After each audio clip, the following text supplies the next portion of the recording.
pensez-vous réussir à éliminer le trafic de drogue sur la ville de Noisy-le-Sec durant votre mandat si vous êtes élu? Alors, cher monsieur, je reviendrai parce que je vous ai dit tout à l'heure, les pouvoirs de police du maire ne sont pas des pouvoirs de police judiciaire. Or, la lutte contre le trafic de drogue relève de la police nationale et de la justice, donc pas du maire. Donc, néanmoins, il y a des choses à faire. Donc, il faut, alors, au niveau de la prévention, je dirais à la fois la prévention situationnelle, c'est-à-dire qu'il faut traiter l'environnement matériel de certains lieux de façon à ce que ce ne soit plus des endroits propices au trafic. Donc, on peut rendre les choses plus compliquées. Hein, mieux éclairer, fermer, supprimer des parkings, enfin, bon, il y a des choses à faire. C'est des situations matérielles. Donc ça, c'est le premier point. Il y a l'utilisation de la vidéosurveillance aussi. Bon, en restant lucide, ça ne peut que déplacer le problème ailleurs. Bon, c'est sûr qu'on n'ira plus dîner sous les caméras, on ira à un autre endroit. Bon, ça c'est encore une situation. Et puis après, il y a aussi la prévention. Je pense qu'il faut aller vers les jeunes par différents moyens. Alors il y a des médiateurs, des médiateurs éducateurs, qui peuvent aller expliquer aux jeunes qu'on pourra dealer que c'est pas une situation d'avenir pour eux. Leur avenir se terminera en maison d'arrêt ou mettra fin à leur vie prématurément, puisqu'on sait très bien que les litiges en matière de trafic de drogue se terminent au calibre. Donc voilà, donc on peut leur expliquer ça. Et puis il faut leur proposer aux jeunes, et c'est un vrai problème dans notre ville, c'est qu'il n'y a pas de politique pour la jeunesse. Il n'y a aucune action sérieuse proposée à la jeunesse en matière éducative ou de loisirs.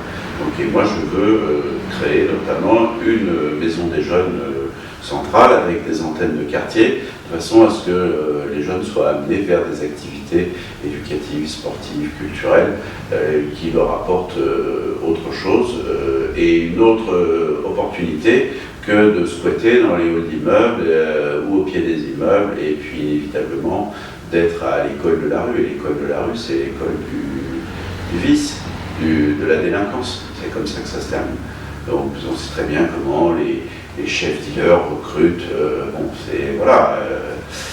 c'est le désœuvrement, l'inoccupation, l'échec scolaire aussi, qui peut conduire à ce genre de situation. Nous avons dans notre département, à Seine-Saint-Denis, c'est un département très jeune, très pauvre, et puis avec beaucoup de difficultés sociales, où il y a 25% des jeunes qui sortent du système scolaire obligatoire sans diplôme, sans qualification, et qui parfois ont un niveau de lecture et d'écriture qui est très insuffisant.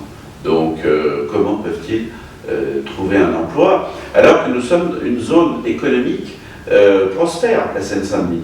Il y a des secteurs d'activité, il y a toute la plateforme aéroportuaire de Roissy, qui est un bassin d'emploi très dynamique, mais dont les jeunes dans notre département ne profitent pas assez. Parce qu'il y a un taux d'échec scolaire absolument insupportable. Donc les villes doivent rentrer à fond dans l'investissement en faveur de l'enfance, parce que ça commence dès l'enfance, l'éducation, donner davantage de moyens au niveau des écoles élémentaires, et après ça, pour la jeunesse, pour donner une deuxième chance à ceux qui n'ont pas réussi dans le système scolaire. Je pense à la tranche d'âge des 18-25. On peut encore faire quelque chose sur les 18-25. Moi, je ne désespère pas. J'ai commencé ma vie politique parce que j'étais investi dans les mouvements de jeunesse et l'éducation populaire. Je n'oublie pas ces origines-là, et je sais quel rôle déterminant on peut avoir pour rectifier le tir quand une mauvaise orientation a été prise. Impeccable. Pour le coup, vous avez répondu aussi à la question, donc, quels sont les moyens apportés pour réduire le chômage des jeunes? Alors, nous avons des moyens importants. Nous avons les missions locales, le plan intercommunal d'insertion par l'économique, il y a des moyens au niveau de Pôle emploi, il y a les emplois d'avenir, qui sont aujourd'hui très insuffisamment mobilisés par la municipalité actuelle, puisqu'elle n'a à ce jour embauché que 3 jeunes en emploi d'avenir. Donc c'est quand même très insuffisant dans une ville de 40 000 habitants où le chômage des jeunes est extrêmement important, et surtout des jeunes non qualifiés, parce que les emplois d'avenir visent les jeunes non qualifiés, qui ont le bac et moins. Donc, et 3, ça ne va pas. C'est payé par l'État, c'est des contrats de 3 ans, et avec une obligation de formation. Il faut que la collectivité s'investisse à fond dans ce dispositif.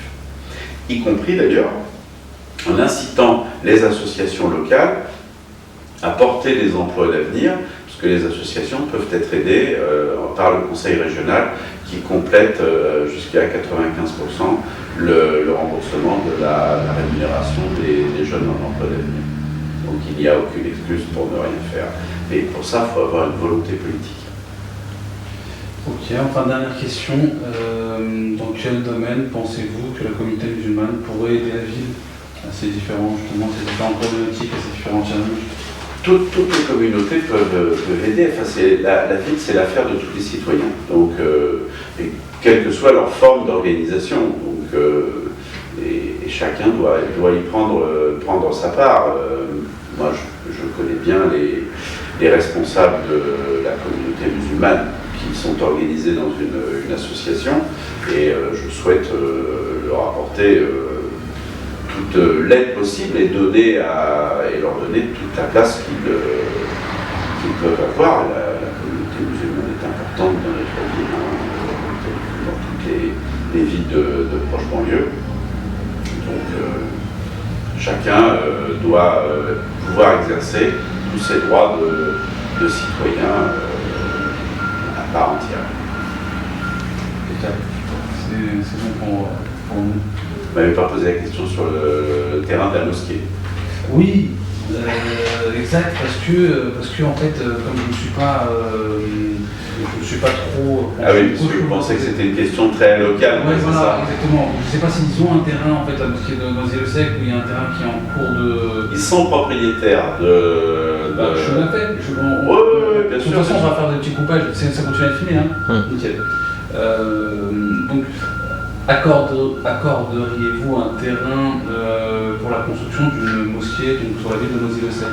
Alors la ville ne peut pas donner un terrain pour la construction d'une mosquée, comme vous le savez, c'est interdit par la loi 1905 qui interdit de subventionner ou de faire des dons au culte, quels qu'ils soient, par la collectivité publique. En revanche, on peut trouver des solutions intelligentes, alors soit comme facilitateur, c'est-à-dire que si un terrain est identifié par la communauté musulmane, on peut faire en sorte que personne d'autre ne l'achète et qu'il lui soit réservé.